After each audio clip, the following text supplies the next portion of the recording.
मैं मर जाऊंगा। चल दिया। आगे देखा कि सड़क पर भिखारी, बाबूजी 1 रुपया, बाबूजी 1 रुपया।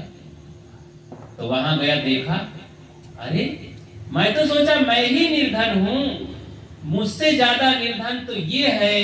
हे प्रभु, मुझे तो निर्धन जरूर बनाया, भिखारी तो नहीं बनाया। आपको धन्यवाद, प्रभु की बड़ी कृपा है। हे गुरुदेव, बड़ी कृपा है, मुझे भिखारी तो नहीं बनाया कि हाथ फैलाना पड़े। धन्यवाद धन्यवाद। भिखारी के पास गया, जेब में रुपया था, डाल दिया और हाथ पकड़ा, कहना, अरे भाई साहब, भिक्षा मांगना बंद करो, चलो हम दोनों चलते हैं। भिखारी को साथ लिया। आगे देखते हैं कि एक पागल नाली का पानी पी रहा था, फटा गंदा कपड़ा पहने था और अंट संट बक रहा था। तो उस भिखारी के मन में भी ये बात आई कि हे प्रभु धन्यवाद। वो दरिद्र भी सोचने लगा कि हे प्रभु, मुझे दरिद्र बनाया और भिखारी तो नहीं बनाया।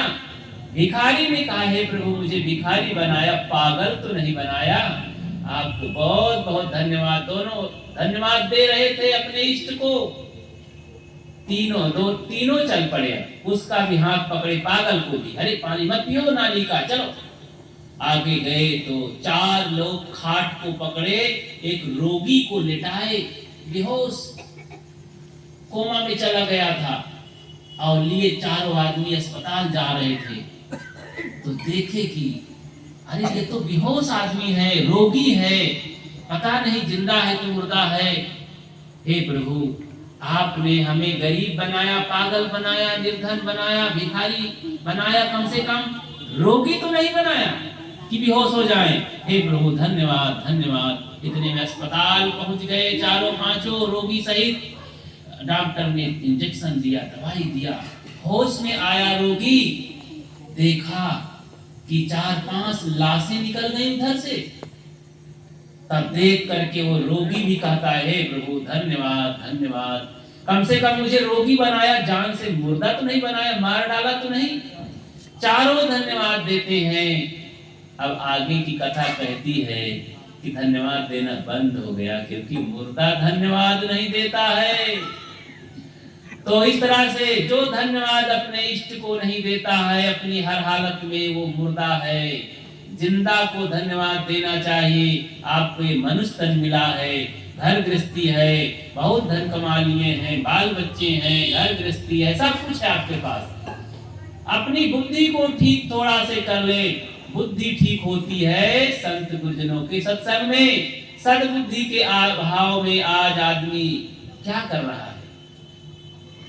तो आज आदमी अंधकार में टटोल रहा है, सब लड़ झगड़ रहे हैं, दुखी हैं, पीड़ित हैं, टेंशन में, चिंता में, अभावग्रस्त, तमाम तरह से आदमी दुखी है। सद्बुद्धि जब हो जाती है आदमी की, तो आदमी को कुछ भी दुख नहीं रह जाता।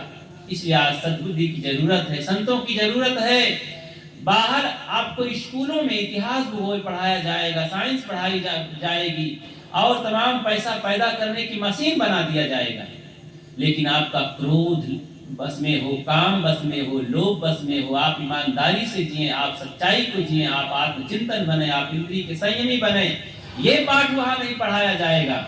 ये पाठ पढ़ाया जाएगा संत गुरुजनों के सत्संग में और उनके दरबार में, उनके ज्ञान गंगा में स्नान करके मन को निर्मल कर किया जा सकता है। लेकिन नहीं, सब जिंदगी बनाने के चक्कर में एकांगी भागे चले जा रहे हैं।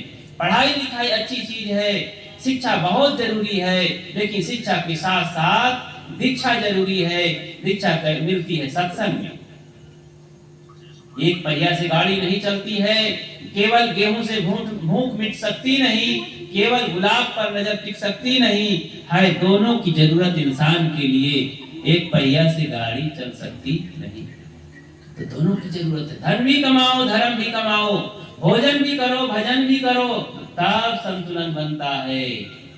लेकिन नहीं, लोग सब भागे चले जा रहे हैं दुख की तरफ। सुख जरा मुड़ के देखो, भीतर झांको, भीतर सुख है, बाहर सुख नहीं है।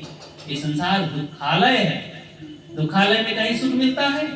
जो चीज जहां नहीं है वहां मत खोजो। वहां बनाई जाती है। गाय दूध दिया है कभी? दूध निकालना पड़ता है, सेवा करके, मेहनत करके। कहते हैं गाय दूध देती है, मेरी गाय दूध देती है, अरे कभी नहीं देती है। ऐसे ये शरीर रूपी गाय, ये जीवन रूपी गाय कभी दूध नहीं देती, कभी सुख नहीं देती। सुख बनाना पड़ता है, सत्संग करके, ध्यान करके, भजन करके, पुण्य करके, सेवा करके, शुभ कर्म करके सुख पैदा किया जाता है, तब ये सुख मिलता है। नहीं सुख मिलता उल्टा नहीं है। कितने लोग खोजने वाले, गुलर का फूल हो गया, सुख मिला नहीं, मर गए। इसलिए सुख पैदा करो, मेहनत करके, साधना करके, भजन करके। तो ये निवेदन है। तो बहुत अच्छा आप सब ऐसा आगे बढ़े, मैं आशा रखता हूँ। एक भजन छोटी सी सब लोग गाओ।